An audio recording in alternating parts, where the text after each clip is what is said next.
morning everybody. Today in business law module number 1 video number 10 we will be discussing about consideration. Consideration is one of the most important terms used in our contract languages, wherein consideration is being defined by various authors as well as the Indian Contract Act as well. Here we should see the meaning of consideration. Indian Contract Act section 10 speaks about consideration. Now what consideration means? What exactly comes under consideration? All those things we shall discuss.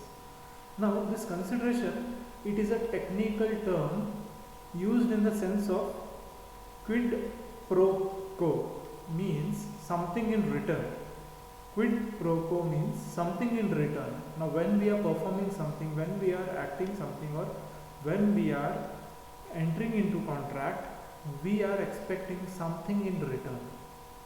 Or whenever we are doing some task under the contract, at that point of time we are doing that task or work for getting something, and this something is what known as consideration. Now according to Pollack, consideration is the price for which the promise of the other is bought and the promise thus given for value is enforceable. Now any promise which has been given with an intention of getting something, or the promise which is given for values, is known as consideration. Now the consideration also being defined by Indian Contract Act section 2D. When at the desire of the promisor, the promisee or any other person has done or abstained from doing, or does or abstain from doing, or promises to do or abstain from doing something, such an act or absence or promise is called as consideration. Now one act will be done, and for that the other person will be doing some other act or getting something in reward or return, or some value in return. So that is known as consideration. Now as per Indian Contract Act, there are certain basic necessities of consideration.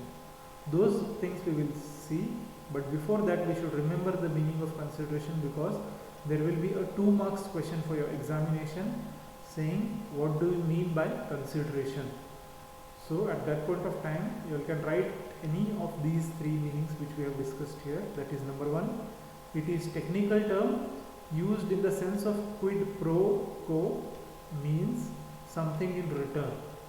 Or according to Pollack, consideration is the price for which the promise of the other is bought and the promise thus given for value is enforceable.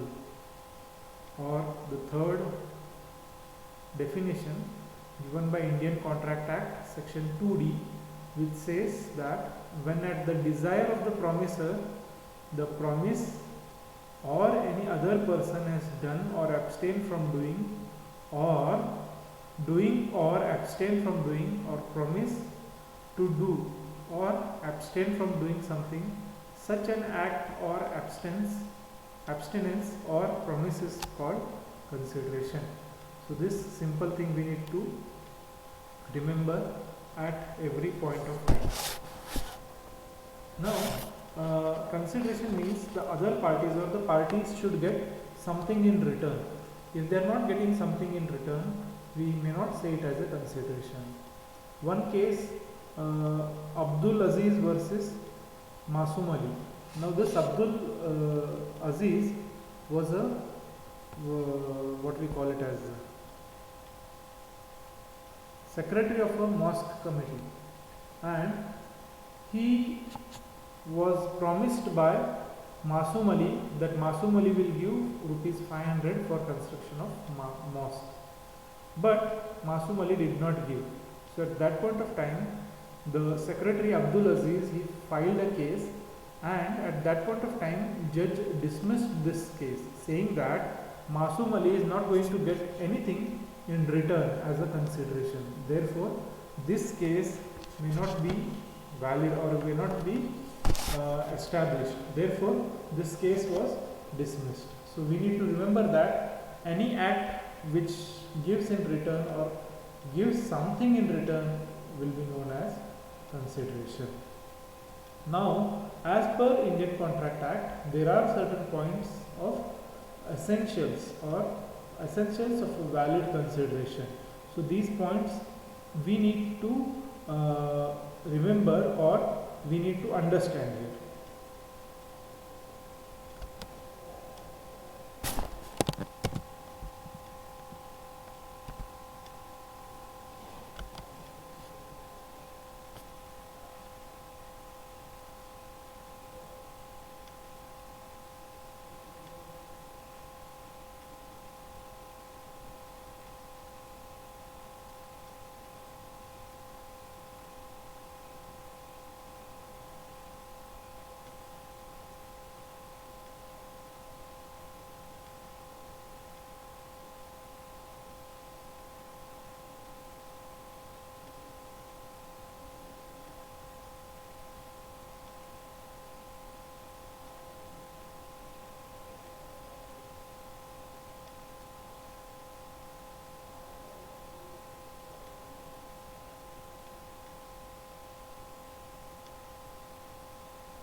Now, the first point of essentials of a valid contract, valid consideration is consideration must move at the desire of the promisor.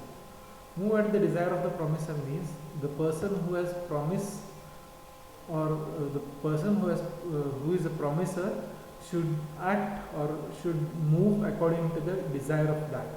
Now, one case is famous for this, that is Durga Prasad versus Baldev. In this case, Durga Prasad versus Baldev, what happened? The collector of the city promised D to construct, asked D to construct a market, and D constructed the market as per the request of the collector. But later on, after constructing the market, the people over there said that we will pay commission to you on the sale of the items. So at that point of time, D was very happy and completed the market and gave it to the shopkeepers. After a few days, the shopkeepers did not pay commission to D. So at that point of time, D filed a case, and after filing a case, judge dismissed that case, saying that the consideration must move at the desire of the promisor because D had constructed the market on request of collector, not because of request of shopkeepers. Therefore, the contract was given by the collector, and collector was supposed to pay the consideration. Therefore, this case was dismissed. So, the consideration must move to at the desire of the promisor. The person who has promised, he or she should agree upon the consideration and should pay it. After that, the consideration, second point is consideration may move from the promisee or any other person. Now here, consideration may, it is not necessary that consideration must move from the promisee alone. It may also move from a third person. If the promisee has no objection, it can move to the third person as well. There are many such examples wherein the third person has completed the contract and the consideration has moved to them.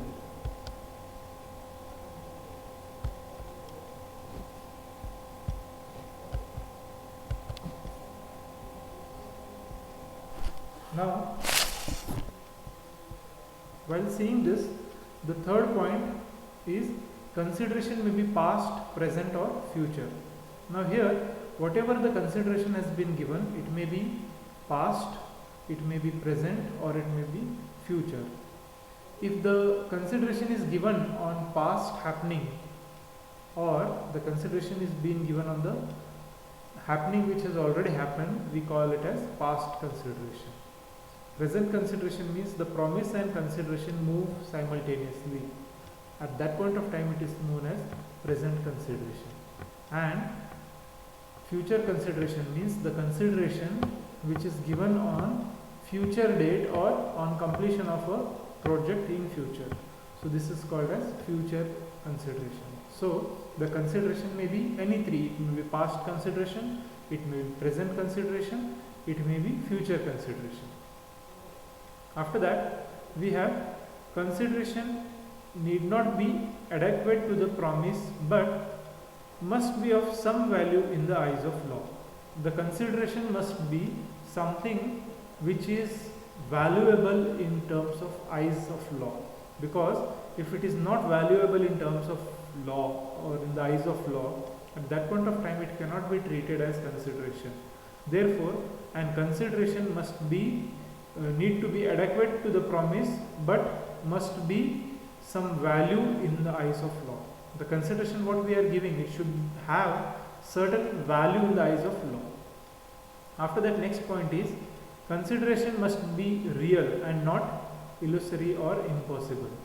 Now whatever consideration we are giving to giving to the promisee, at that point of time the consideration must be real. It should not be imaginary, or it should not be illusory, or it should not be impossible, which is real in sense. Whatever consideration we are giving, it should be real, existing, or it should be acceptable by law. Therefore, the consideration must be real and not illusory or impossible. After that, next point is consideration must not be immoral or opposed to public policy or legally. Now, if suppose I have asked somebody to give or I have asked somebody to construct a house, and in return of that, if I tell that person that I am going to give you ganja or drugs, so at that point of time this is illegal consideration or immoral consideration, or this kind of consideration is opposed by law, or it is against the legal policy. Therefore, the consideration given must have legality. It should not be opposed to the public policy. This consideration must be widely accepted by law. After that, the consideration may be positive or negative. The consideration what we are giving, it may be positive or negative as well. Both the things will be given as consideration. For example, if I have taken money from say Vinayak, and I have not repaid him the money till 1 month, and when Vinayak asks for that, at that point of time I will say I will pay money and also some fine, but please give me some time. So the fine what I am giving, it is a negative consideration, but it is a consideration having some value in eyes of law. So therefore, in terms of consideration, these are the valid points we should remember. In this class we will stop here. Rest other things, there is one small part remaining from your first module that we shall see tomorrow.